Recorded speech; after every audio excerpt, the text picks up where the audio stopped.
Welcome to the Nürburgring on a lovely summer afternoon. It's warming up. It was quite a cool morning, but here we are for the Lamborghini Super Trofeo Europe. We started the season Paul Ricard, then Monza, Spa-Francorchamps, great circuits only visited by this championship. And now we're here at the Nürburgring with Barcelona coming up. And then the final round, 2 rounds, of course, 2 races at Misano, just ahead of the Lamborghini Super Trofeo World Finals. So plenty more racing to come. Track temperature creeping up to 27.5 degrees. Humidity, which was at 94% earlier today. As the day warms up, it's falling. So comfortable conditions for the drivers. Track conditions, absolutely tip-top. Packed field of cars coming out to play. And of course, for the Lamborghini Super Trofeo, we have 4 races in one, if you will. We have the overall class, the Pro class, we have the Pro-Ams, we have the AMs, and the Lamborghini Cup as well, the LB Cup. A lot of the drivers you see not coming round to the grid, going to get one more lap, sight a lap, by running in through the pit lane, of course, adhering to the pit speed limit, and out the far end to get some more heat in their tyres, acclimatise themselves, and just to see things they need to find out, basically like how much gravel has been tossed onto the track by previous sessions at the chicane of all places. Lamborghini Urus safety car goes, the pace car goes to the front of the grid, but most of the teams just waiting for their cars to come through, and the only place coming through is the pit lane at the moment.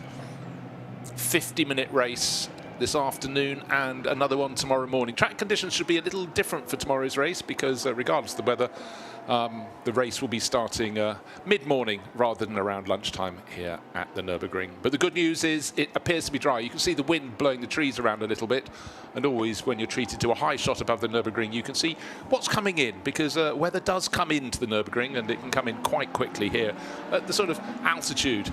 And the forests have their own microclimate here, the Eiffel Forest, much as it does just where the forests continue and become the Ardennes when you cross the border into Belgium and go to Spa-Francorchamps. But here we are at the Nürburgring, and it's going to be very interesting indeed to see who's going to come out with bragging rights this afternoon. Very tight in the championship. But at the moment, it's Enzo Garacci and Jacob Knopf, the Oregon team, car number 62, who lead on points with a margin of 12. That could be very useful indeed, but they are not on pole position, so some of their rivals will be able to steal a march. It's Georgi Dimitrov on pole position from Guido Luchetti, Jerzy Spinkovic, and Anthony Pretorius, South African racer, will be starting from 4th. The grid is absolutely packed, 34 cars in all. Yes, I talked about one where you can see sunshine, which is to the north, but coming from the southeast of the circuit, grey clouds. Will they bring rain? Let's hope not. In fact, as I say that, the humidity goes down another couple of notches. On board with Mons Tarlin here. Weipert Motorsport, such a backbone of the Super Trofeo series all around the world. And Mons just getting a feel for the conditions, so riding on board his car. That's car number 44. He shares with Kalle Bergman's all Swedish driver lineup. Drivers all trying to work their handcoots very hard for the simple purpose of getting in heat, so that on that first racing lap they can have the traction they require, whether just a corner fast or more to the point to be able to make a move on arrival. If they're not on pole position, they need to pick off those ahead. Car number 10, right-hand side of your screen, is Guido Luchetti's car, entered by Target Racing. Just waiting for our pole starting car to come through. Car number 13 from CMR, Georgi Dimitrov. Down at track level, the flags on the pit wall only moving around a little bit, but track conditions all really set fair as the majority of cars coming through onto the grid, just waiting for the pole starting car to be wheeled into position, and there it is now. Last few cars, 17 turns around the Nürburgring, 5.148 kilometers, 17 turns. Track temperature at the moment 26.5 degrees, with the clouds on the left of your screen coming into play. They may lower it a little bit, but track conditions as near as perfect as you can imagine.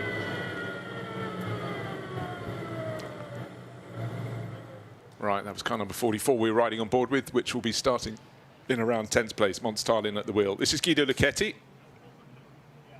You see how many circuits that one's been approved for racing at on the roll cage there. He's one of a handful of drivers running solo in this race. As I said, the race, 50 minutes. Again, look at those hankook rubber.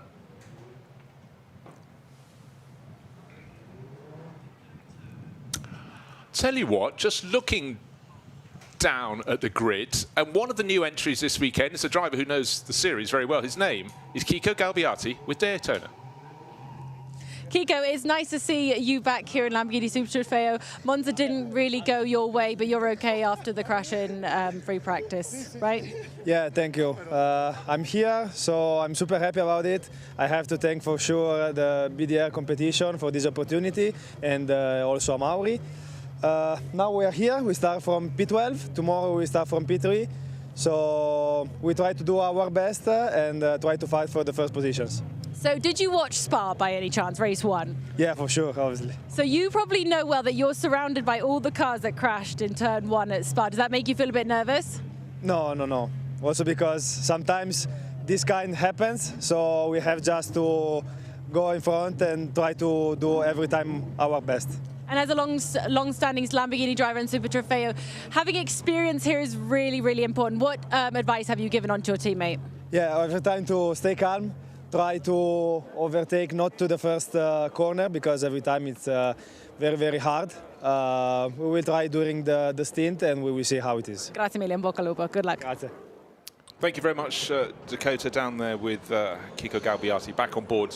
Talking about his longevity in the series, he was second in the championship all the way in Pro-Am, all the way back in 2017, so he brings plenty of welcome experience. But it's Georgi Dimitrov who'll be starting on pole position, the Arcada Group liveried a number 13 car entered by CMR. And he'll be sharing that with Stefan Guerin, and they've done very well this year, 5 wins in the bag in the Pro-Am class. So they're leading the Pro-Am class with 89 points. The next car in class is only on 51 points, which is Dimitri Engelbert and Anthony Nara running for BDR competition. So we've got 2 dark Lamborghinis on the front row, then the orange nose of car number 25, Jerzy Spinkovic. You can see behind the pole-sitting car, orange and black.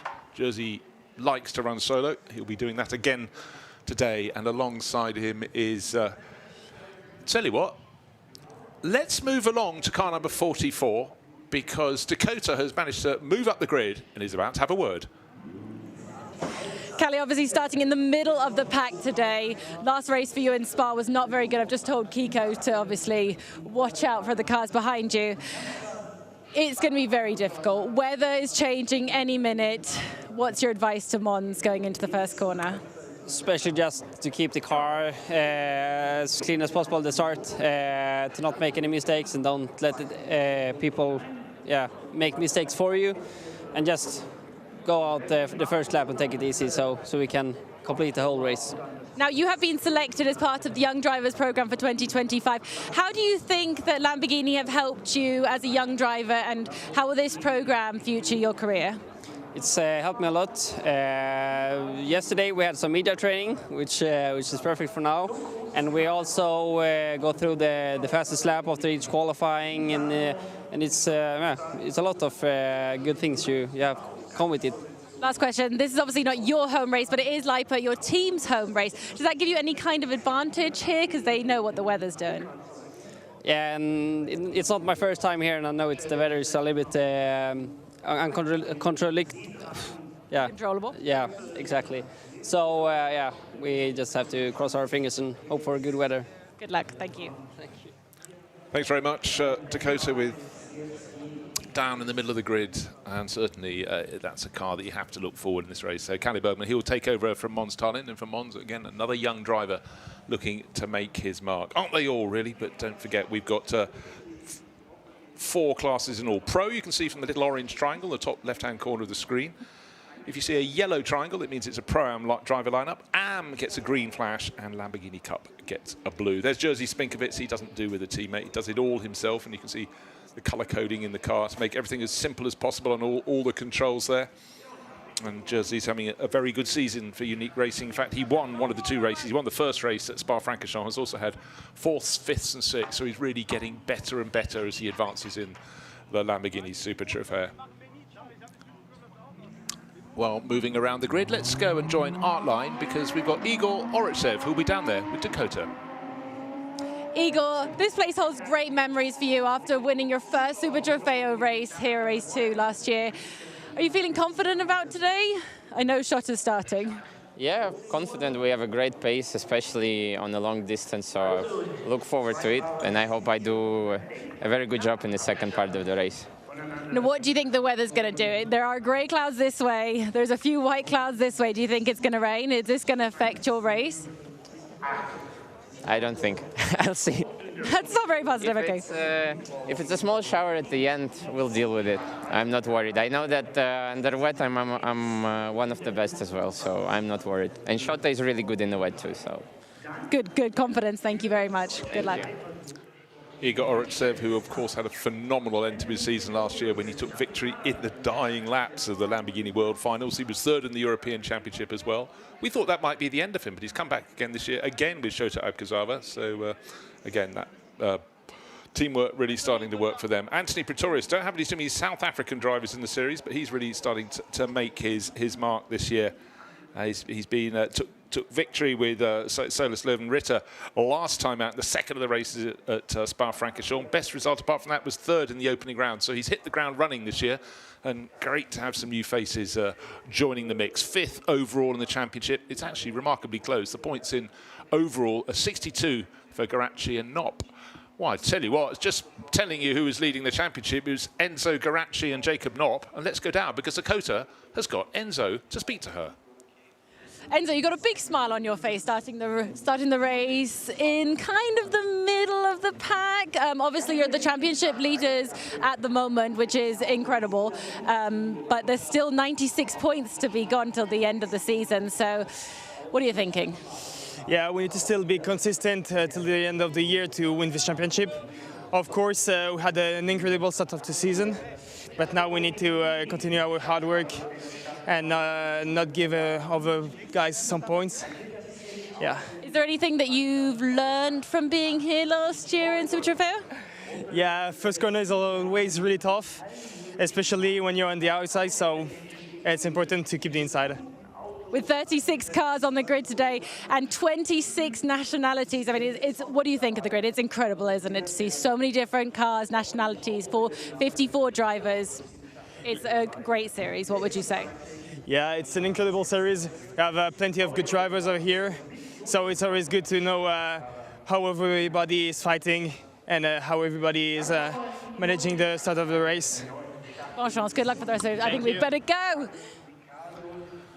Well done, Dakota, getting in the thick of it down there. And, of course, we'll see Enzo in the second part of this race. His teammate Jacob Knopp is the driver who's at the wheel for the first part. Car number 72 down there as well. That's fairly late entry. DL Racing, Diego Locanto, of course, and Lucas Segu, fellow Italian racer, who'll be kicking off in that. So, right, the grid's starting to clear.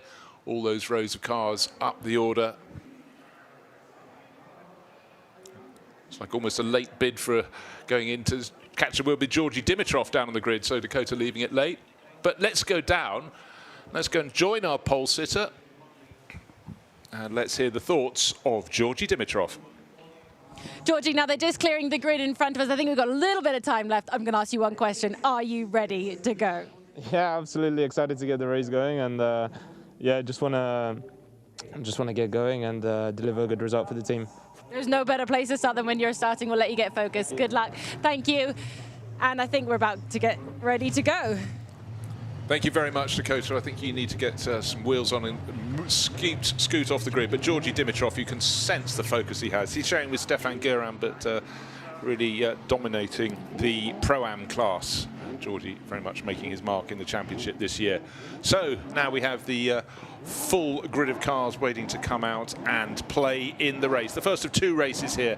One today, Saturday at the Nürburgring, and then another tomorrow morning, starting around the time you're probably having a second coffee, depending where you are in the globe. But right now, the grid of cars waiting to unleash all the horsepower they have. And we'll see if the driver, Georgi Dimitrov, who had his toe in the water in Lamborghinis last year, but comes from a single-seater background, can make it stick today. Another driver with not too many candles on his cake, just 20 years old, turning 20 early this year. But the cars look fantastic. The track conditions look superlative at the moment. Also not too warm for the drivers, only 15 degrees air temperature at this time, very late August. You'd expect a bit more than that, but we are up in the hills here in the Eiffel Forest, and certainly can be a bit cooler than other areas not too far away, but right now it's all about the drivers getting heat into their Hankook rubber. So they'll be ready when it comes to the full flying start. Georgi Dimitrov on pole position. Guido Luchetti starting alongside. We go into the second row. It's Jerzy Spinkovic and South African Anthony Pretorius. Row number 3, it's Lucas Egu, late racing for DL Racing, and Stefan Lemery, such an expert in Lamborghinis. Then Giacomo Pedrini and Joseph Knopp.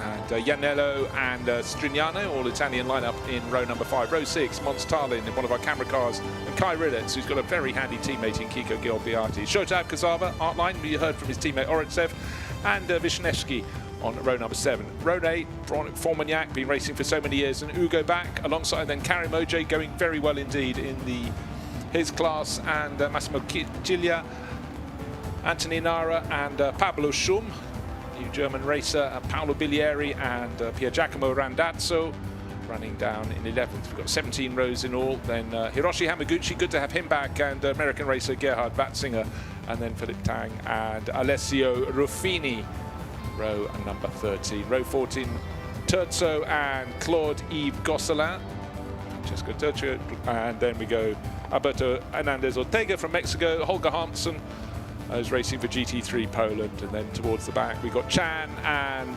Batista up from Brazil, and Serge Doms and Luciano Privitello, who'll be sharing with Donovan Privitello, so keeping it all in the family. Right, that's the entirety of the grid. 34 cars seemingly coming out to play right now, and the stage is set. And for all the drivers who are going second, they've just got to keep their fingers crossed. Some of the young driver program drivers are being kept back for the second part of the race, but of course that means they will start the second race in the first stint tomorrow. But right now their role is a supporting role until the point when they get into the cars. A lot of the teams been running in the Super Trofeo for years. Some of the race liveries are very familiar indeed. Certainly when you look at a VSR car from Vincenzo Sospiri Racing, they've had so much success, white with the blue and yellow stripes. But I tell you what, their cars are not at the sharp end of the field today. Front row is CMR from Target, Unique Racing and Leipert on the second row, DL Racing and CMR on row number 3. This is one of the lower points on the circuit. This is the dip at turn number 10. Sorry, turn number 12, you drop down to 13, then you rise out of the dip. That's the point. 13, top of your screen. 14, 15, 16 come very, very close together because it's the left-right chicane. Uphill braking into the corner, so you can brake very late indeed. So if you're going downhill, you have to brake earlier, but certainly they do not. Brake they do, but they can brake very late indeed. The heat haze over the cars, that long shot, getting all 34 cars in shot, and here they come, bunching out of turn 16, 14, 15, 16, come at you very fast indeed. This is the approach to the final corner. The driver knows what comes next.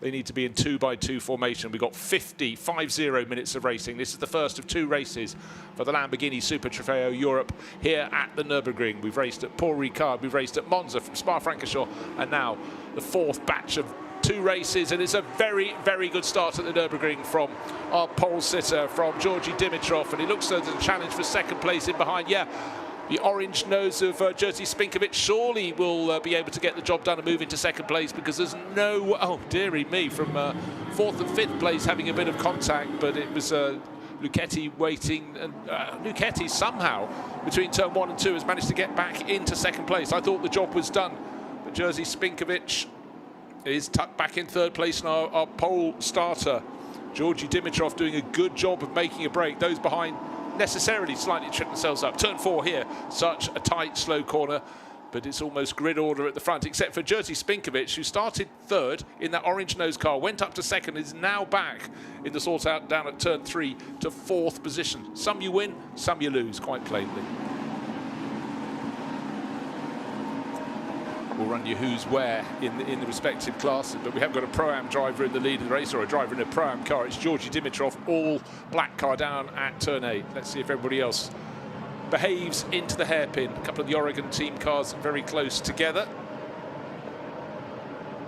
Wisniewski in car number 34. Oh, one of the cars in behind, 2 of the cars in behind, dipping their wheels into the dirt on the outside of the circuit as they try to accelerate up the hill. Then the light chicane, which is effectively turns 9 and 10. They've all negotiated that pretty tidily, but it's very, very close indeed.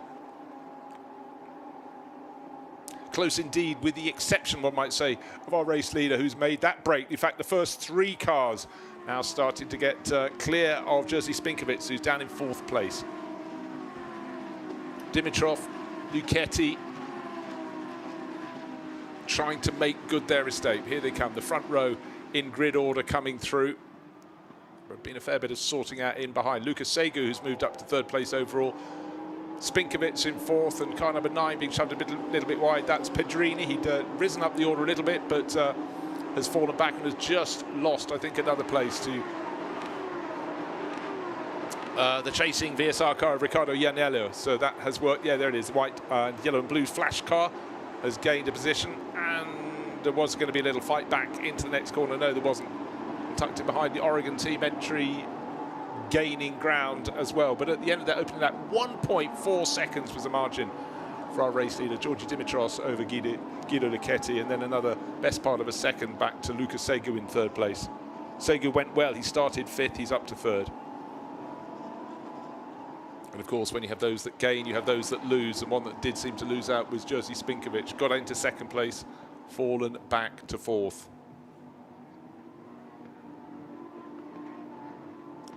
Couple of Oregon team cars, and there's a yellow at one of the corners at turn 3, and of course that's that sort of opening sequence of corners. The tight right at turn 1, the more open left at turn 2, but then it tightens up for another left at turn 3, and frequently on the opening lap you will find contact there.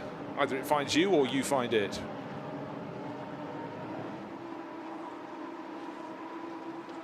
Neat and tidy, a bit more line astern this time around. And it's Georgi Dimitrov leading from Guido Luchetti. Lukas Segu just under a second behind Luchetti in 3rd place overall. Jerzy Spinkovic from Poland in 4th place. But Georgi Dimitrov, 1.4 seconds clear at the end of the opening lap. Luchetti is starting to possibly try and haul him back in. Let's take a look at the start. Very tidy from the pole start. It looked as though Spinkovic in the orange car had got into 2nd place. And on the outside the front row, Guido Luchetti was going to have to brake late for the first corner. And he certainly did. The black car with the blue stripes on it. Late, he gained a car length, but what happened in behind? It was a twitch and it was a shove. Well, it wasn't quite a shove, and certainly a couple of those in behind got somewhat caught out. This is the moment that Spinkovic loses a little bit of traction. Luchetti in the black and blue car gets back into 2nd place, and at that moment, Lukas Segu started to make a move as well. So that is how Spinkovic had a race that was up and then down. No such problems at all at the moment for Georgi Dimitrov, but his gap is down by 0.2 of a second, cutting the corner as tight as he can there to try and keep clear. But Luchetti's closing on him, and in turn Lukas Segu is closing on Luchetti. So 1st to 2nd is reducing, and so is 2nd to 3rd. 34 and 2 is Wisniewski and Ugo Back. Ugo Back's in the Boots and VDS car with the glorious livery. And he's looking very busy indeed. He's split the two. Oh dear, car number 90 has gone round at turn 2. And that's Holger Harmsen. Appears to be power, but no motion until now. So he's going to have to look for better form in race 2, quite clearly. But that yellow, because he's moving, should be cleared up really fairly quickly indeed. So plenty of fighting out on the circuit. Just waiting to see if that green flag is now at turn 2. That's good. So that was the corner in the background of the shot, and that is where Holger Harmsen went for a rotation. Others behind did well to see him, but frustration for him. But here are our first 3 runners, still in the same order. Still Georgi Dimitrov. There he is, car number 13. Guido Luchetti, car number 10 in 2nd place, and Lukas Segu. All the dark Super Trofeo cars at the front of the field. Then comes Jerzy Spinkovic, the orange car, and 5th place is Riccardo Ianiello for Vincenzo Sospiri Racing in his white car. They're a bit easier to pick out. Car number 27, every time you look at that in battle, seems to be having plenty going on. That's Stefan Lemire, and he got caught out. And in fact, you can see some damage to the nose of his car, I think. And that was on the opening lap, where one of the cars in front of him locked up a little bit into the first corner, braked a bit more than he thought. I wasn't entirely sure there was contact, but you can see possibly a little scar on the nose, the red, yellow and black Super Trofeo car, about as small amount of damage as you could possibly get if there had been a bit of contact. May have been going into turn 1, may not, but it does look as though it's had a little bit of a shark bite there. how much that affects the balance of the car, but certainly for Stefan Lemeret running in 10th position at the moment, that'll be a little unfortunate. He started outside the top 10, so he had been gaining ground into turn 1, but got caught out by one of those running up in front of him. Car number 57 giving chase in behind him. That's Kay Rillets, and he's got the new teammate this weekend in the form of Kiko Galbiati. We heard from Kiko down on the grid, so in the second part of the race you can certainly expect that car to start to make progress indeed. When I say that car, it's car number 57 from BDR competition. Tucked in behind Lemeret.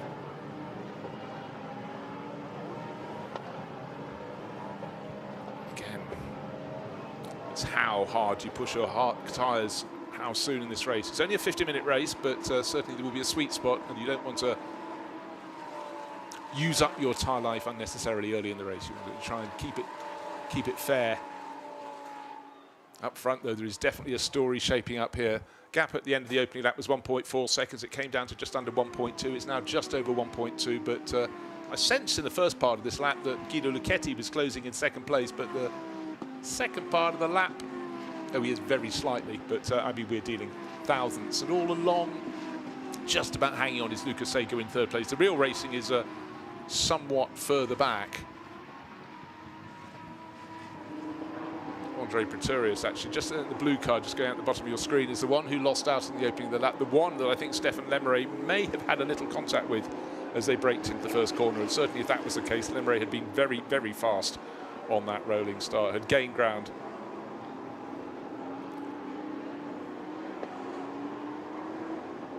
Yeah, minimal damage on the nose of Lemeret's red, yellow and black, sort of fiercely Belgian liveried car.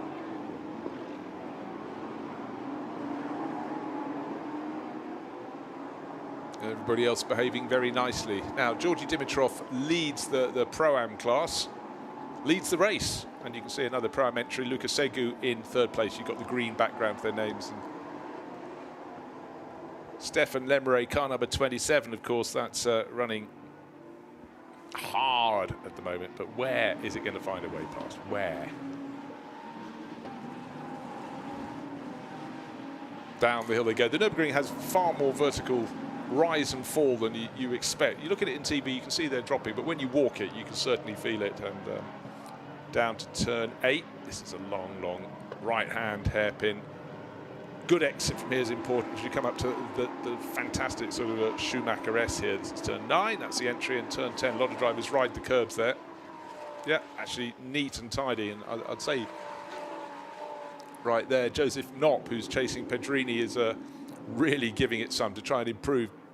Knopp down in 7th place overall, but when it comes to championship, he's leading it with Enzo Garacci. So a look out for the Oregon entry, car number 36, sure to work its way forward in the second part of the race.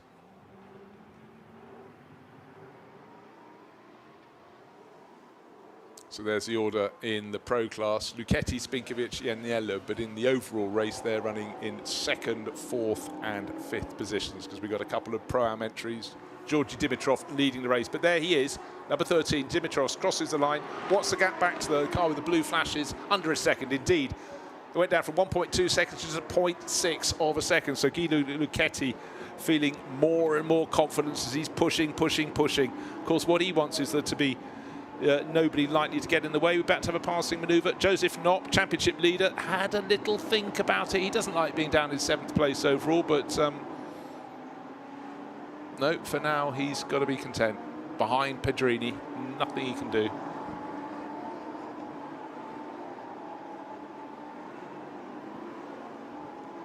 Pedrini, car number 9, entered by Target Racing, sharing with Patrick Fraboni. And of course, as I said, the race is 50 minutes long. We have 11 minutes elapsed, so time aplenty, but the drivers waiting in the pits will certainly be starting to get their race head on, ready to take part in the second part of this 50-minute race. Car number 74, unfortunately, has got a penalty hanging over it. It's coming its way. Car 74 is Dimitri Angelbert, but Anthony Nara is a driver who started the race and causing a collision. 5-second time penalty coming their way. At the moment, Anthony is down in 20th position overall. So where is the change coming? We've had the attack from Guido Lucchetti. There he is, continuing to try and shave a tenth here, even a fraction of a tenth of a second. But I must say, Georgi Dimitrov, despite only having really started in Lamborghinis last year after doing junior single-seaters, looks pretty comfortable in the lead of this race. Look, out of the chicane, neat and tidy, not exceeding track limits, nowhere near exceeding track limits. And what I'm starting to sense is that Jerzy Spinkovic should be in the background of your shot any second now. There he is, the orange nose. I think he's starting to close in fourth place. He had the brilliant start to the race, but went third to second, back to third, back to fourth in the space of a handful of corners. And since then, the first three had got away, but now I think, let's have a look at his lap time this time around. He's matching the pace of those in front. Yeah, I think he gains a tenth here, a tenth there. That's his very, very, very late braking from the number 99 entry there. Anthony Pretorius, a young South African. Well, that was bold, and he made it pay. And for 36, Joseph Knopp, that's the championship leader. Well, let's go down to Target Racing and Patrick Fraboni. He's the one in the garage. He's about to talk to Dakota. I have caught up with Patrick in the pit lane. Patrick, Giacomo Pedrini, your teammate, is clearly running in P6 at the moment. Obviously, things are going to change in a little bit. You're going to hop in the car at the pit stop. What is the pit stop strategy that you have going? Is he going to come in early, or is he going to wait? I cannot say the strategy, but I'm ready to go on the car. And now Giacomo, yes, is sixth, but we can do better. You are the youngest driver on the Super Trofeo grid this year at 16 years old. What does that feel like, being the young drivers, showing all these oldies what to do? No, I'm really happy for this, and I search every time to be better, to improve, because I'm growing up. So. Anche in italiano. Ok. Sto cercando di migliorare sempre di più, essendo giovane, e sono felice di essere qua adesso. And what Patrick said, for those of you who don't know, he's very happy to be here, a 16-year-old young driver on the grid. Let's see what you can do when you get in the car. Thank you. Thank you. Thank you, Patrick. Thank you to Dakota as well. 16 years old, quite astonishing. I tell you what else is astonishing is the pace of Guido Lucchetti, another young Italian racer, all over the tail of the race leader, but the gap was 0.6 of a second. It's now 0.69 of a second. What's happening in behind? Certainly Spinkovic is just edging his way marginally closer with each lap. He's only 4 seconds down on the ultimate pace in fourth overall, but it's still Georgi Dimitrov who's surely take it up to the pit stops in the lead of this race, because Lucchetti's getting close, but Lucchetti doesn't want to take much of a risk. But the good thing for Lucchetti, he's racing solo, so he doesn't have to hand over to anyone. He knows exactly what the track conditions are going to be in the second half of the race. They won't have changed much during the course of his pit stop, but of course that can be an advantage. Of course, if you're young and you're fit, doing 2 parts of a 50-minute race should be absolutely fine. But for those that are changing over, the driver who comes in second, of course, will be the one that has to just be a little bit tentative when they go out of the pits, just exactly work out what track conditions are. But the good news is some dark clouds near the circuit before the start of the race. They seem to have dissipated, moved away. The humidity continues to fall. It's down to 67%. Probably feels a bit more in the cockpits of these cars. It's not a particularly warm day, but certainly the pressure that Dimitrov is coming under is quite intense. But you know what? I think everything that's being thrown at him by Guido Lucchetti. There's Lucchetti, car number 10, chasing very hard indeed. He's matching. Got it under control. Lucas Segu closed in nicely in the opening laps, but he's just not quite on their pace. He's just how far down? He's another 1.8 seconds behind. He's lost their toe at this point. He nearly got into it in the early laps of the race as the first 3 cars escaped, but right now he doesn't quite have the answers. Up to chicane another time. The flick to the left, the flick to the right, try not to exceed track limits at turn 16. That's one of the corners they look at. And Spinkovic definitely closer in the background all the time. In fourth place, he's dropping Riccardo Iannello for VSR. 1, 2, 3, 4 top 4 positions coming through to complete another lap. That will be 8 laps on the board. 5th place Iannello, then a little bit of a gap back to Giacomo Pedrini, and we just heard from his teammate, of course, Patrick Fabroni, 16 years old, and doing this sort of competition. Quite extraordinary.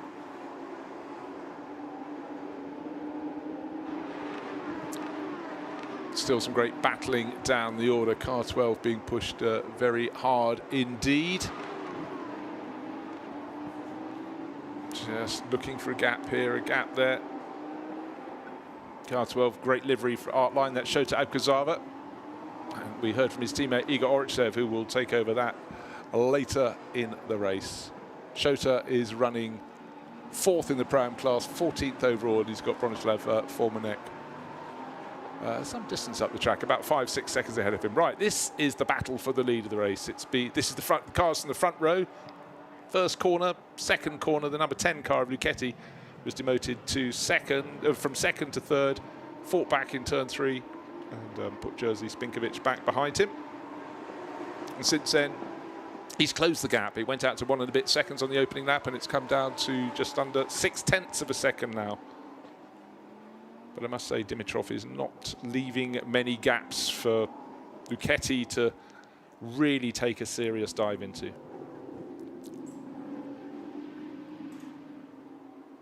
Look, they're trading 1/10 of a second, even 1/2 of a second at the various last handful of laps. But in the margin, the last few laps, you can see that the green is by Luchetti's name. He's closing on Georgi Dimitrov. There they are, 13 ahead of 10, first ahead of second. And for their teammates, it's time to get the suit on. The suit's on. Time to get the balaclava on, the helmet on. The pit window will be open soon.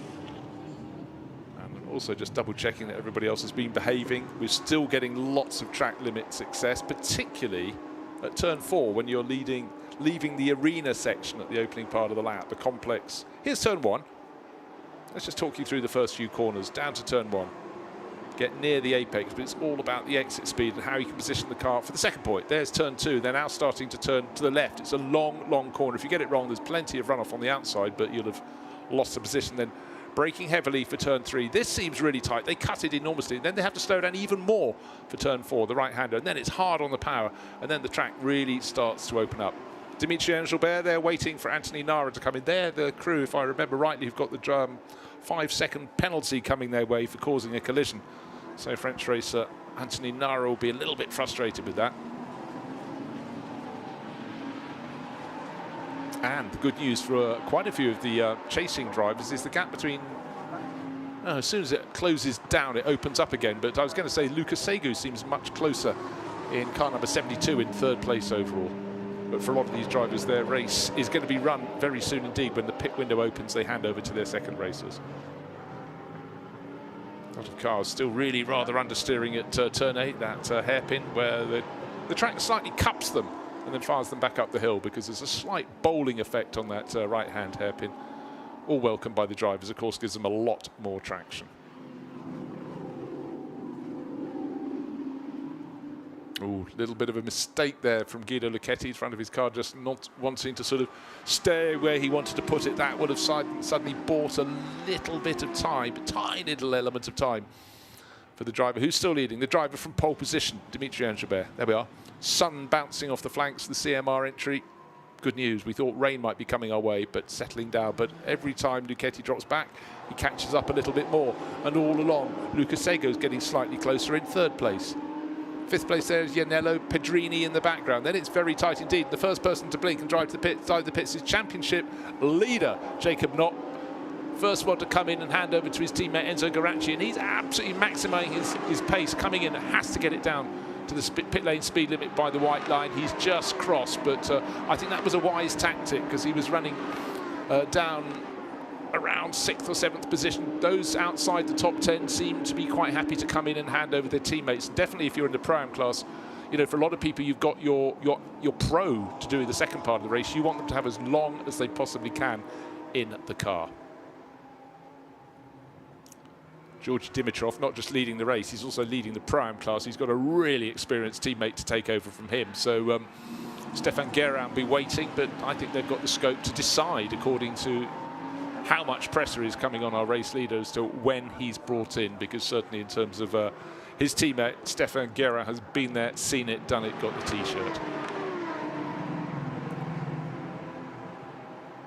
In fact, for those coming in early on, the pit lane is nice and empty. Bear in mind, we had 34 cars starting the race. If they all came in on the same lap, it would be a very, very busy stretch of concrete down there. An Oregon team, they brought in A couple of their cars, 36 in there in the pit stop, and also Massimo Cilia for the team, who's showing with Pietro Perolini, has come in for his pit stop and is parked neatly behind. First three covered by under 1.4 seconds, pretty much bang on 0.6 of a second between first and second, and only a whisker more back to third place. So it's Georgi Dimitrov, Guido Luchetti and Luca Segu at the front of the race. First, second and third. Any of those going to be coming in? Bear in mind, Luchetti, well, he doesn't have to think, am I well balanced with my co-driver, because he doesn't have one.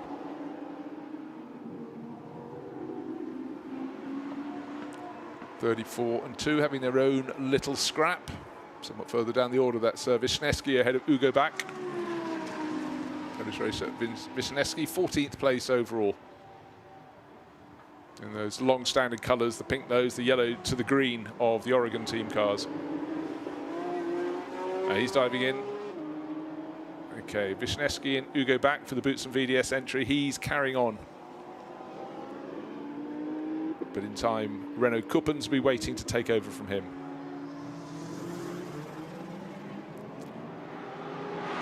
Yeah, the pit lane, when they come in effectively over the space of 2 laps, it certainly makes more space in the pit lane. As I say that, we have someone flagged out right in front of one of the drivers coming into the pits. I think there may be some form of punishment possibly coming there. But what you do have, you suddenly have cars coming out of the pits. They're right in front of our first 3 drivers. First 3 cars covered by 1.5 seconds on the start-finish line, but one of the Oregon team cars is right in front of them. Ooh, slipping and sliding, but it's just trying to get the traction down. That would be Pietro Perolini, and car number 70 suddenly not where it should be. That's Leipzig Motorsports Gerhard Watzinger. Runs in the Lamborghini Cup class, 3rd in class, and it's very tight in that championship. The points were 52, 51, 49, 48. So 4 points covering the top 4 cars coming here. And the driver who was lying 3rd in that championship, Gerhard Watzinger, in the gravel. He'll be furious. But right now, Pietro Perolini, I'm just looking to see what flags are being waved at him, because he's holding up 1st, 2nd and 3rd. Our race leaders, there was going to be a gap? Not really for Georgi Dimitrov, but the first 3 cars will be covered by under a second now. Look how tight they are.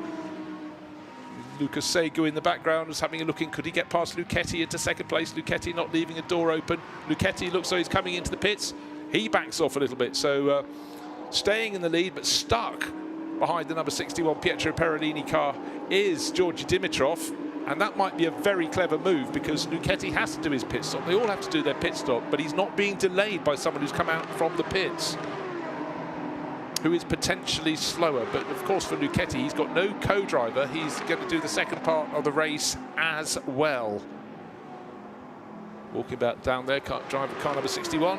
The driver who got out, Massimo Cilio, having a little drink, going to the pit wall. But here comes a driver who's come in from 2nd place. He started from 2nd place. Will he be going back into 2nd place? That is the question. But certainly Guido Luchetti has looked very, very handy. Right, someone has had a rotation at turn 2. Pit window remains open.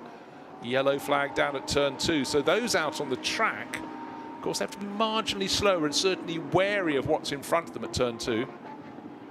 Now yellow in the first corner as well. Oh, dearie me. You often get... Oh, the car that went round was, of course, car number 70. That was Watzinger, so he's got going at turn 1. That at least is good news. Car 17 under investigation for possible pit lane speeding. Serge Doms would have been coming in to hand over to Nigel Bailly. A pair of Belgian racers.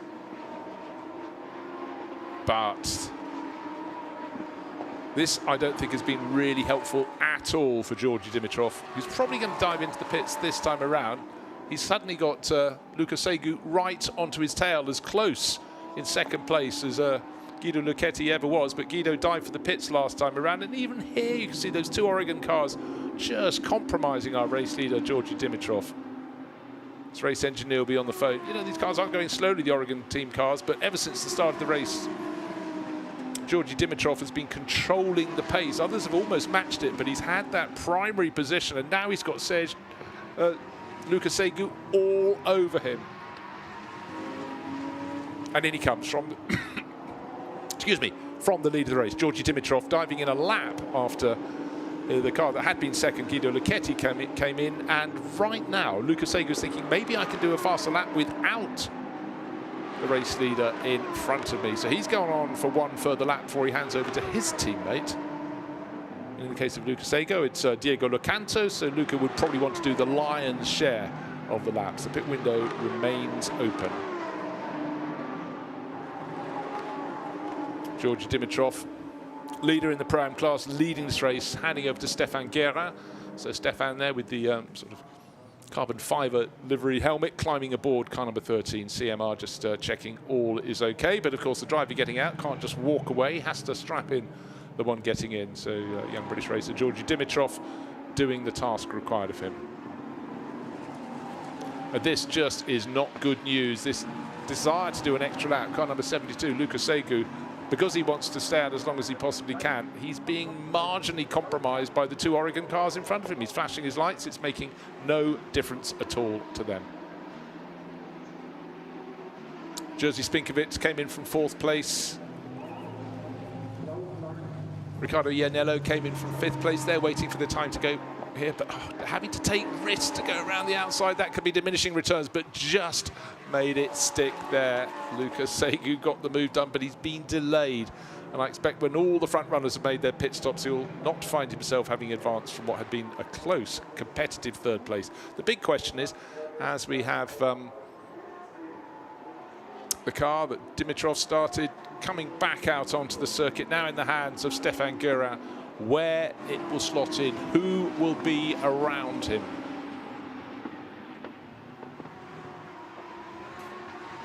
Traffic can really make or break a race for these drivers, and this time around Luca Segu came in. That won't be happy viewing for him when he takes a look at the replay video later on, because traffic was not his friend. Boom, down to the pit lane speed limit. Just having a little look if anybody else has been pinged for anything recently. No, they're behaving. A few blue flag moments and a few people being warned for track limits, but nothing really untoward. So, DL Racing, Diego Locanto going out, walking out, and a seat insert thrown away. So he's obviously the taller driver in that pairing, and the sister car squeezes out just in front of car number 27 coming in from CMR, which is Rodrigue Guillon's car being brought in by Stefan Lemery. There's Rodrigue running out. So the pit disgorges some of the runners. The pit window remains open, but it's where the cars will slot back in. Certainly a handful of drivers stayed out late. You'd have to say the median. Well, here we go. Here's the question. It's almost as though the pit stops haven't happened, because 13 is leading 10. 10 is still driven by Guido Lucchetti in 2nd place, but he's all over the tail. But the driver who's slotted into 13 is Stefan Guerin. So Stefan needs to settle down, because certainly Lucchetti has been up to speed for 1 lap more since they came out of their pit. So crucial moments is the heat in those the Hankook racing rubber for the car that's just come out of the pit lane. That's the car that came in from the lead of the race from car number 13. Of course, CMR, Georgi Dimitrov did a really good job from pole position, but now it's up to Stefan Guerin to show all the craft he's learned over the years that he's been racing in the Super Trofeo.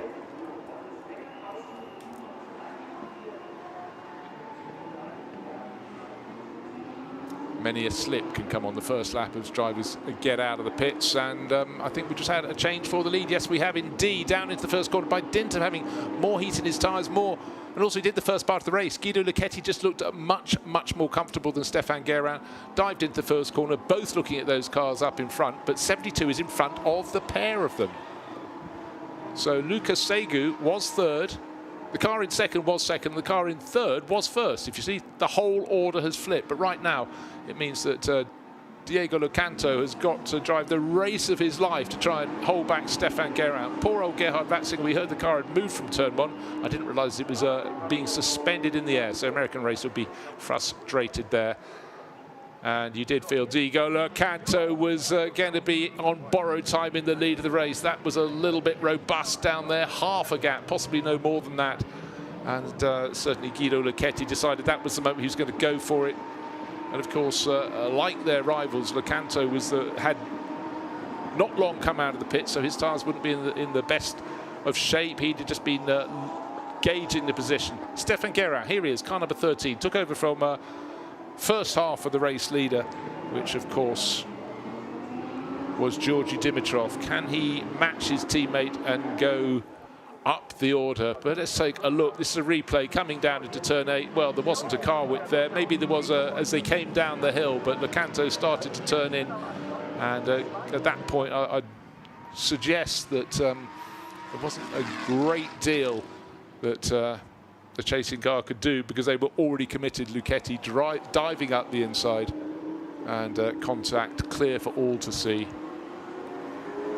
Also making up ground now, car number 6, VSR. Iannello came on board this weekend, but it's been Adam Putera, who's second in the championship outright, who's just taken over the Malaysian racer.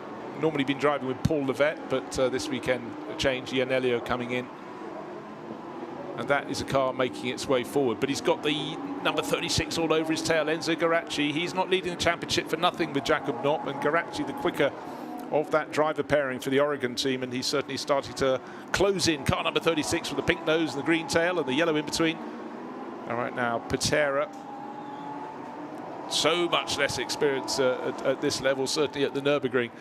And it's bread and butter time for the chase. Garacci looking very, very comfortable indeed. He's got to make the moves, and the clock continues to count down. 17 minutes remain. That means 33 minutes of this race have elapsed. So Putera trying to put his car, he wants to do it, but it's often not just about the entry to the corner, it's about the exit. Who can get the power down more cleanly? Actually, fairly much even as they went out of the corner, up the hill towards turn 9. VSR hanging on from the Oregon team.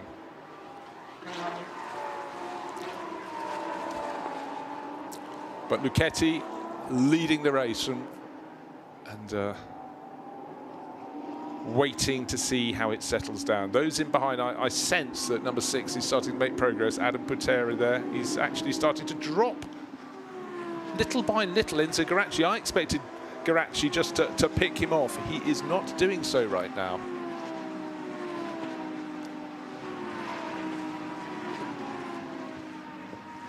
Well, I'm just waiting to get absolute proof.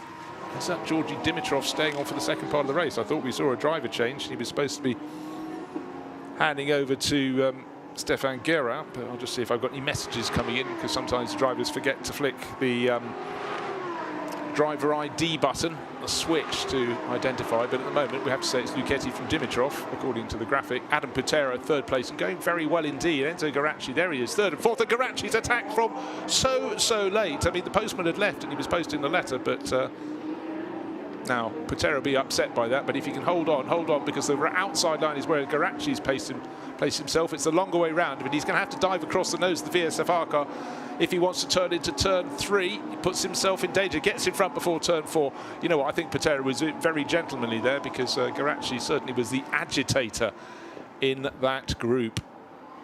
Tucking in behind, let's hear it for car number 9, Target Racing's Patrick Fabroni, the 16-year-old. Look for him, he's on the back of that grouping. Nothing like the confidence of youth. As they fight in front of him, he's gained about 3/10 of a second, no, but 3/4 of a second in that chasing car, black with the yellow flashes on it, in the first 4 corners of this lap alone, as they fight in front. Now Adam Putera finding a little bit of understeer as he goes down into the hairpin at the bottom of the hill.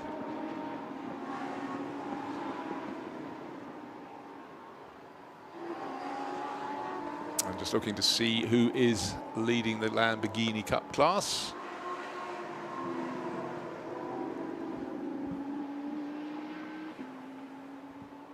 And it's Karim Oj leading that class, but it's Lucchetti from Dimitrov at the moment. Right, contact between car number 10 and 72 under investigation. That's turn 8, we saw it happen. It's Diego Locanto in 72 and 10 from our race leader, Guido Lucchetti. I'm not sure that all of the replays will be comfortable viewing for either of the drivers there particularly. Right, this is super close. Number 13, second place. Is it Georgi Dimitrov or is it Stefan Guerra? Right now, we'll go with Georgi Dimitrov. So he's obviously decided to be put in the position of doing the race solo. Right, second place, right in behind him is Enzo Garacci. Adam Putera, we saw edged out at the start of the previous lap. Well, they just go on to this next lap. So look for the white car. That's second, third and fourth. Fifth place right on the tail, Patrick Fabroni. and then a gap of 2 and a bit seconds back to 6th. So first is clear by 10 entire seconds. Lucchetti, having got to the front, has rocketed clear, but all those behind are fighting, scrapping furiously. But you know what? The body language at the moment, the car that's going to make the progress here, about to have a place change. Number 9, Patrick Fraboni. He saw what was happening in front. He saw Patera fighting with Garacci and thought, well, you know, in fact, fighting with Dimitrov, that he would go through. So Garacci's moved up a position into 2nd overall. Dimitrov has fallen back just a little bit, and making progress is Adam Patera. So in the faces of Adam Patera in number 6, and the car right on his tail, young Patrick Fraboni, just showing what novices in the championship can do. Really, really getting stuck in.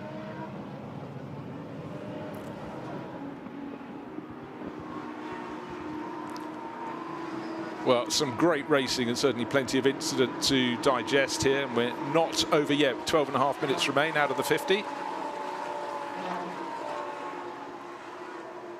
And I do feel they may come a point where traffic could just get into their path.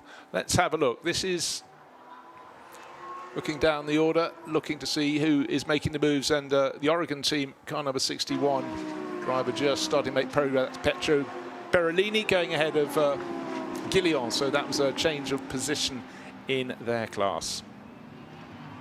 That is down in 15th and 16th positions overall. And that, of course, is in the AM class as they fight. But up front, it's still such a fearsome battle. 6 and 9, gaining experience all the time. And look how those behind are starting to go, hey, we want some of this action as well. And suddenly they've got plenty of company. We've got Strignano getting close. Car number 15, he's in 5th place. 6th place is Sylvan Ritter. 7th place, Jerzy Spinkovic. And then falling back all the time, Georgi Dimitrov.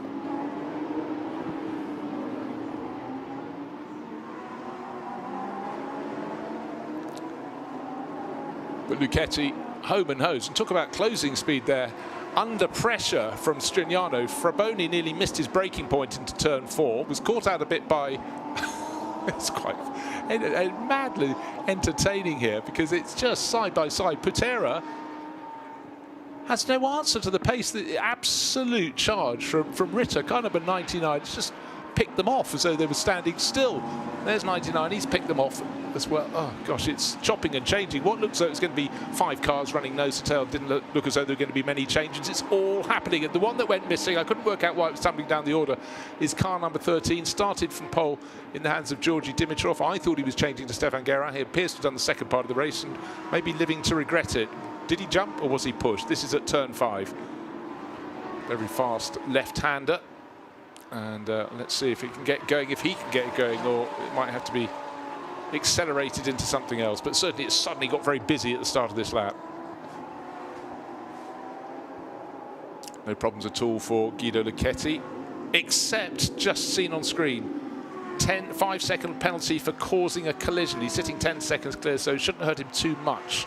Guido Lucchetti, of course, we saw him having contact down at turn number 8 at the hairpin. Those behind, it's fast and it's furious. Absolutely furious at racing out here. Car number 99 gaining ground, Sylvan Ritter all the time as well. But it was Benedetto Strignano who was making all the moves. And the driver who's sort of going backwards a bit now is Adam Patera. Far less experienced than a lot of his rivals, putting up a really robust show, it must be said. Right, I tell you what, let's dive down to the pits and catch up with Ricardo from number 6. Ricardo, now Adam's currently running in P3 at the moment. Now he's chasing down championship points. You're here to sort of help him out this race. How was your first stint? Yeah, it was good. New time with VSR. I'm new here in this family, and I'm really happy about the feeling with the car, with Adam, with all the team. And we work a lot for chasing the more points in the championship and chasing maybe the podium today. And we hope that we can find the limit and chasing the podium. Now Adam is fairly new to this series, so is there any advice that you could pass on to him? Yeah, I'm trying to help him more I can do it. And yeah, it was a little bit difficult because I'm younger in this championship. This is my 3rd year. But yeah, I do the best that I can do. And obviously what a difference of, you know, about 10, 15 minutes makes. It was really cloudy down here. Now the sun has come full out and it's quite hot actually in the pit lane. It's still very breezy. Is this going to make a difference to the impact, you know, in your pit stop? Did you make the right choices for it to heat up? Yeah, I think we did the right choice, because now Adam is fighting for P3, and we have just to wait the finish line and yeah, hope to get the podium today. Good luck and bocca al lupo. Good to hear. Down in the pits there, just another voice, but that's Riccardo Ianiello, another young driver. The Dimitrov car has been pulled out of the gravel, but as you can see, full course yellow was required to cover the course vehicles as they were rescuing the number 13 CMR entry. This was a car that started on pole position, was leading when it came into the pits at the mandatory pit stop, but since then has been embroiled in traffic and has ended up off the circuit. Every second of frustration as the car is towed back into line. A few cars showing a little bit of nose damage, including the one coming into shot, but some of the front runners are looking neat and tidy. This is a grouping that's just outside the top few positions. We've got Guido Lucchetti leading by 11 seconds now, but he's got a 5-second time penalty coming his way for causing a collision with the number 6 VSR car driven by Adam Putera. Full course yellow, waiting for any signal about how soon this will be brought to an end. But one thing that's counting down is the clock. 50 minutes in this race, but we are into the final 7 minutes. So for all these drivers, it's about keeping heat in their rubber. So when it comes to the restart, they can pounce. That is exactly what they need to do. That and that alone. But sitting on that large lead, everybody running at precisely the same pace, controlled by a speed limiter. No one gaining an advantage, and they're dropping a bit of gravel on the circuit as it's being pulled off the circuit, towed off the circuit. As the car that started on pole led the first half of the race in the hands of Georgi Dimitrov. Still telling us he's the driver on board, but Stefan Guerin was due to be sharing that car with him. But it does. No, Guerin is now in the car. Just had confirmation. Thank you very much, Stephen Brunston, for that. And certainly, Georgie looked very, very comfortable in the first part of the race. Now, push and shove. Well, you'd have to say with one car tucked in behind, it seems as though Stefan Guerin was given a helping hand. So, Georgi Dimitrov, apologies for saying you were in the car. We saw you do the excellent first part of the race, but unfortunately, your teammate Stefan Guerin, bear in mind, they're a country mile clear in the Pro-Am class in the championship, so they might have to strike this one down. Right, you hear a rise in the sound, and that means we're back to green flag waving, and the racing continues. And for Guido Lucchetti, then there he is, Guido Lucchetti. They find an enormous gap behind him. There's Enzo Garacci coming round in second place. Enzo leading the outright championship by 12 points coming to this race, sharing with Jacob Knob. He had to work hard to get through, and then car 72 off, and 99 as well. Bear in mind, they started the lap in about 5th position for Sylvain Ritter, and his car is off at the side of the track. So sudden frustration often happens on a restart, and Diego Locanto was the driver of 72. 99 gets going all over again. Oh, well, I'm afraid you might have to draw your own conclusions on that one, but I don't think 99 was the guilty party in that. Sylvain Ritter looking to turn in, but contact there, and 72 out of the race accordingly. They were fighting over just outside the top 10. Turn 1. It's a beguiling corner. It can draw you in. You think you've got space. There's lots of space on the exit, but there's also an enormous gravel trap, and both the cars down there in that. But the clock counts down 4 minutes remain. And Guido Lucchetti out front by 14 seconds. Still a 5-second time penalty to be added to that, but full yellow down in turn 1. He'll get to see it. He can't see it yet. There's a slight rise in the start-finish straight. He's pretty much at the crest of it now, and then you've got the drop down towards the first corner, and up ahead he'll see those yellow flags in turn 1. He doesn't have pressure. Enzo Garacci might have actually gained a little bit on that lap before the yellow flags. So yeah, down to 9.3 seconds, but it's under control at the front of the race from Lucchetti, unless he's nursing something he's not letting us know about. And 99 still sitting stricken there for Sylvain Ritter, not going anywhere. now he's going somewhere. He was waiting for a gap in the traffic, and actually it became between second and third. He should be able to, there's about a 7.5 second gap back to Benedetto Strignano in third place, Adam Patera in fourth, and Jerzy Spinkovic. So into that, hopefully, we'll get the recovery from the 99 car for Sylvain Ritter. Benedetto Strignano going very, very nicely today. His pace in the second half of the race when he took over was absolutely fantastic. He was able to just pick off those in front of him, looking very, very comfortable indeed. But of course, he had the advantage. He did the first half of the race as well. Adam Patera, Malaysian racer, in fourth place overall.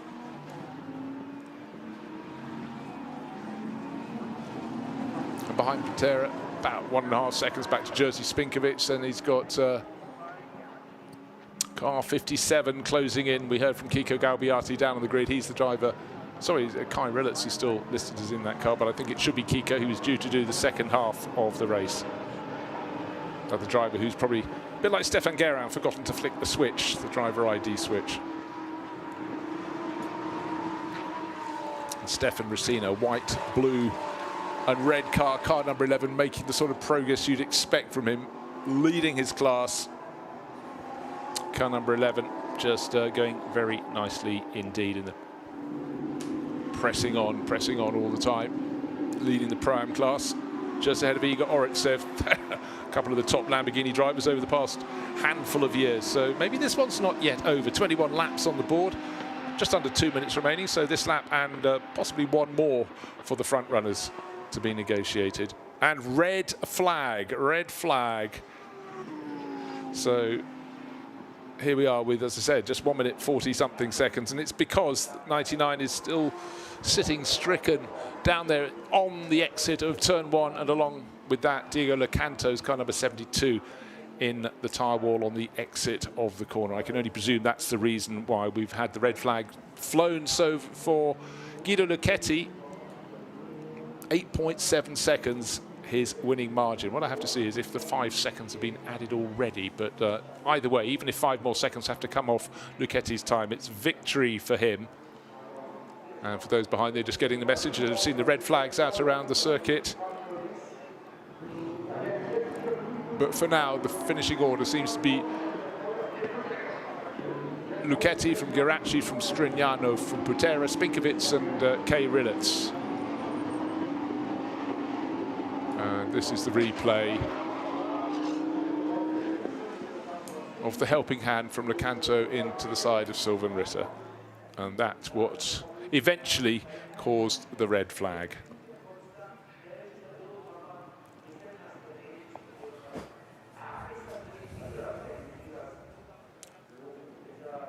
So the clock continues to count down to 0, but the fact the red flag has been issued indicates that at the end of the race, it's victory for Guido Lucchetti, car number 10, for Target Racing. And that's an improvement. His best result up to now this year was a pair of second places, one at Paul Ricard, one in the second round at Monza. So the number 10 entry, victory in what started out in the grey, but turned out to be a sunny afternoon here at the Nürburgring. They've got to do it all again tomorrow morning, and we'll see how factors work out for them when we get to that tomorrow. But we have the results of the first race today, and some great showings there, and some people moving up and down the order. But in the end, a deserving victor, qualified on the outside the front row, challenged, pushed hard, both before the pit stops and after the pit stops, and got the job done. And ought to hear it for the others winning their various classes, including Stefan Racina, who came good in the Pro-Am class right at the end, but plenty of pressure on him from Igor Oretsev. Car 36, second place overall. Enzo Geraci leading the championship, and will have stretched his margin in the head of the field. Came with a 12-point advantage, and at one point Jacob Knopp, his teammate, was down in about 8th or 9th position, so we did know that Geraci was going to have to push hard, but they were the first car to pit. And that was exactly the right thing to do, because Geraci did the rest to get up into that second place.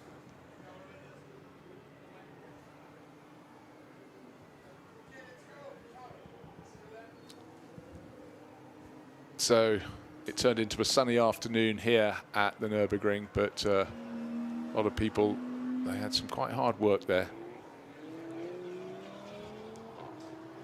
But really, at the end of the day, for Guido Lucchetti, did the hard yards. There may still be some other elements under investigation. Took the penalty for contact with car number 72, which was Diego Lucanto. Lucanto was the one, of course, in the end who brought out the red flag with his clash with Sylvain Ritter's 99 entry down into turn 1. But really, no doubting the fact that Guido Lucchetti got the job done very nicely indeed.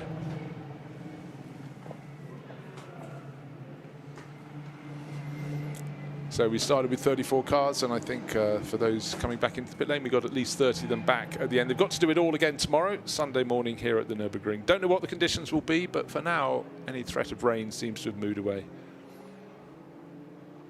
And the drivers will be making their way towards the podium, and such a busy race meeting here that the teams will already be moving their way out. But here is the site of Guido Lucchetti. Started second, dropped to third at the first corner, back to second, and then the chase was on. Second at the time of the pit stops, but he emerged in second place, but then soon found a way past Stefan Guerin, who'd taken over from Georgi Dimitrov, and the rest was up to him, and he pulled clear, built a big advantage, sucked up a 5-second penalty, and is still out in front when the checkered flag came to fall. And then on his in lap, looking for the dust, looking for the dirt, running offline, trying to pick up rubber. Job very well done. First win of the year for him in 2025, but no stranger in previous years to top positions. Little wave to the marshals out around the circuit. Of course, the drivers all appreciate all of their work, all of their care and attention. Can't go racing without them. The other cars forming up behind the pit building in the paddock, and waiting to speak to their teams. And that was Lamborghini Cup. That's Adalberto Battista, came third in class.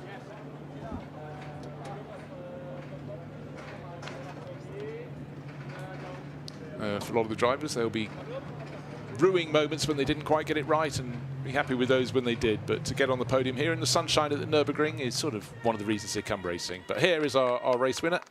He was number 1 in number 10. And certainly the team slamming into his car. Very, very happy indeed from Target Racing. Guido Lucchetti, and the sister car number 9, went well as well. So they'll be pleased with the afternoon's entertainment.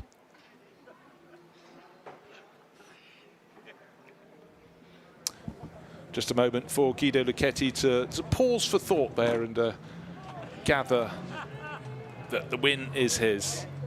Again, so much to take in, and a lot of action could be put into 50 minutes. The first part of the race, he was chasing and chasing hard. Enzo Guaracci, though, really did the lion's share of the overtaking, because he had to move up the order from probably about 10th position when he took over. But championship leader before the race, well, a second place will be absolutely timely for him, because that would be fine. Of course he wants to win, but what he wants to do most of all is extend his championship lead. And he and Joseph not,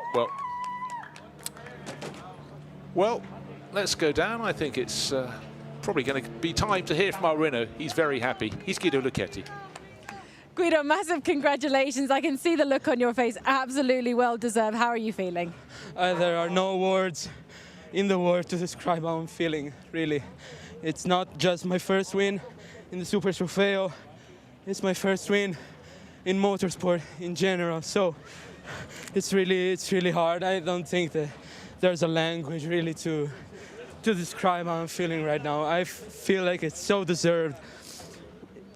It was a perfect race. I love the car. I love how the team prepared it. The car is fantastic. The team is fantastic. The day is fantastic. I will remember. I will remember it for my whole life. So thank you, Lamborghini. Thank you, Nürburgring. Thank you, Target Racing. Thank you. Congratulations. I know this will be, as you said, a day to remember. We're very happy to share it with you. First ever race in motorsport. Well done. Yeah, thank you. Wow, that really is quite something to win at this level, never having won in anything else before. And that is phenomenal. The 20-year-old Italian, he raced in Italian Formula 4, but he's come here, he learnt the craft last year in Pro-Am. And there is that first win. He did it all on his own. There was a little bit of contact, but he came clear in the end of Enzo Guaracci, who was chasing him home at the end of the race. Championship leader had to settle for second place. And Benedetto Strignani, fantastic race from him. Some brilliant overtaking to take third place overall. These are all pro-class runners. Move your way down to 8th place overall, the best of the Pro-Am. Stefan Rosina coming home just ahead of last year's World Finals champion Igor Oritsev in their class. But let's go down to Enzo Garacci, who took 2nd place with Jacob Nobb. He's with Dakota. I'm down here with Joseph and Enzo. Not looking very happy, guys, but 2nd place, still really good points in the championship. Yeah, of course, we took crucial points through this race, but I know the win was manageable, so I'm quite unhappy with that. Did you know the win was manageable? Always is it, but I think we maximized it from P8 on the starting grid, so for me, we did quite a good job, half points to the season, and let's keep it up for tomorrow. What's the plan for tomorrow? Tomorrow, win. Okay, well, there you go, a good goal. Well done for today, guys. It was a great race, actually, for both of you. Yeah, a simple goal or a simple aim. Keep it simple, keep it clean. And so for Enzo Garacci and Jacob Nobb, 2nd place today, but leading the championship. And every extra point they can have at this point in the series will be put into the pot with a smile on their faces, that's for sure. Off they go towards the podium. They come out, have to go through the pit building and get out into the pit lane. But certainly in terms of emotional interviews, I think our race winner, Guido Lucchetti, wins the prize today. Looking back at the start of the race, Lucchetti was 2nd. He was on the outside going down to the 1st corner as Dimitri pulled clear at the front, Dimitrov pulled clear at the front. There was a challenge from Jerzy Spinkovic, but then was pushing and shoving in part. Oh, there was a tiny bit of contact down there into the 1st corner with Anthony Pretorius being given a little bit of a rub from Stefan Lemerey, but certainly in behind the action was fast and furious. Car number 9 was being moved around a little bit early in the race. That was Giacomo Pedrini, but he handed over to Patrick Fraboni at the pit stops, and the 16-year-old absolutely flew, got in on the action, and there was action aplenty, but Guido Lucchetti was driving solo. He pulled clear at the front of the race, and then Stefan Guerin took over in the number 13 that Georgi Dimitrov had led early on. He had a contact at that point. He shoved Diego Locanto wide, and that would earn him a 5-second penalty. Meanwhile, Enzo Garacci, the car in the middle of your screen with the pink nose, was working his way forward. Sorry, that's his teammate, car number 61. I beg your pardon. And that was being pushed along. That was Pietro Perellini, who was doing well in class. And then it came unstuck for Dimitrov's car. It was spun around once in the hands of Stefan Guerin. Was it pushed? Was it shoved? Either way, it went spinning. But the big contact of the race came here. Sylvan Ritter trying to turn into the 1st corner, and unfortunately Diego Locanto coming down. So it was victory today for Guido Lucchetti, his 1st ever win in motorsport. Can he do it again tomorrow? Do join us on Sunday at the Nürburgring.